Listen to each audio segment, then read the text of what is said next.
மீஷோலேருந்து ஒரு silicon mat தான் order பண்ணியிருந்தேன். பூரி சப்பாத்தியெல்லாம் தேய்ச்சிக்கிற மாதிரி மேட் வந்து சூப்பராக இருந்துச்சு. அப்படியே தரையில் போட்டதுமே அப்படியே அந்த சிலிக்கான் மேட் வந்து அப்படியே ஒட்டிக்கிச்சு.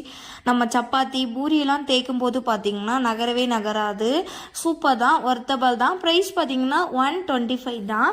நெக்ஸ்ட் வந்து 2 டேஸாகவே நம்ம வந்து வீடியோஸ் போடவே இல்லை. என்ன காரணம் அப்படின்னு சொல்லிட்டு பார்த்திங்கன்னா நம்ம கிச்சனுக்கு வந்து கபோர்டு வந்து ரெடி பண்ணியாச்சு. அந்த ரெடி பண்ணிட்டு வீடு ஃபுல்லாகவே டஸ்ட் ஆகிடுச்சு. அதை க்ளீன் பண்ணுறதுக்கே எனக்கு நைட்டு 10 மணி வரைக்கும் ஆகிடுச்சு. அது மட்டும் இல்லாமல் இன்றைக்கும் எழுந்து மறுபடியும் வீட்டெல்லாம் போட்டுட்டு கிச்சன்லேருந்து ரூம்லேருந்து எல்லாமே வந்து க்ளீன் பண்ணுற வேலை தான் இன்றைக்கி வந்து எனக்கு நடந்துச்சு. சரி, கபோர்ட்ஸ் மேலே எல்லாத்தையுமே அரேஞ்ச் பண்ணி வச்சலான்னு சொல்லிட்டு கிராசரி ஐட்டம்ஸ் எல்லாத்தையுமே ஆர்கனைஸ் பண்ணி வச்சுருக்கேன். எப்படி இருக்கு அப்படின்னு சொல்லிட்டு மறக்காமல் வந்து கமெண்ட் பண்ணுங்கள். வீடியோ பிடிச்சிருந்தா மறக்காமல் என்னோட சேனலை சப்ஸ்கிரைப் பண்ணிக்கோங்க. பாய்.